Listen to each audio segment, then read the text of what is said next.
Bonjour, je suis Elena Baffuno, je suis retraitée depuis 2 ans et j'ai exercé différents métiers au sein du groupe EDF. J'ai fait une grande partie de ma carrière en tant que manager dans les ressources humaines chez RTE, le gestionnaire du réseau de transport d'électricité, et c'est un domaine qui m'a passionnée. Alors, les prud'hommes, c'était dans la continuité de ce que j'avais fait, c'était dans mes compétences, et puis c'était l'opportunité d'assurer une mission d'intérêt général.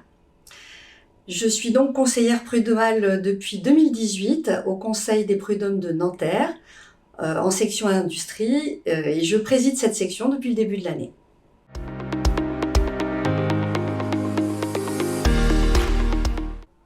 Alors, le Conseil de prud'hommes est chargé de régler les conflits individuels entre les employeurs et les salariés liés au contrat de travail de droit privé.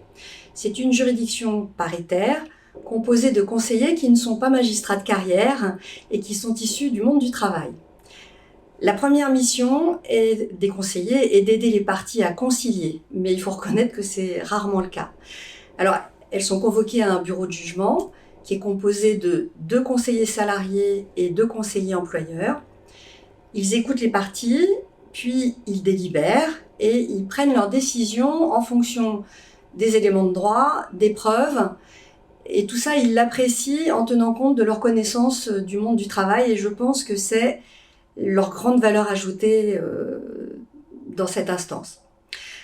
Alors, aucune des 4 voies n'est prépondérante. Il faut donc une connaissance du droit du travail et du code de procédure civile qui s'apprend. Nous avons une formation initiale qui est délivrée par l'École nationale de la magistrature et ensuite des formations régulières qui sont organisées par le MEDEF. Mais je crois qu'il faut surtout avoir une bonne écoute, de la conviction et le sens du dialogue. Et aussi un certain goût pour la rédaction, car rédiger un jugement, ce n'est pas la partie la plus facile. Il faut respecter le formalisme juridique, tout en s'assurant que le demandeur comprendra pourquoi nous avons pris cette décision.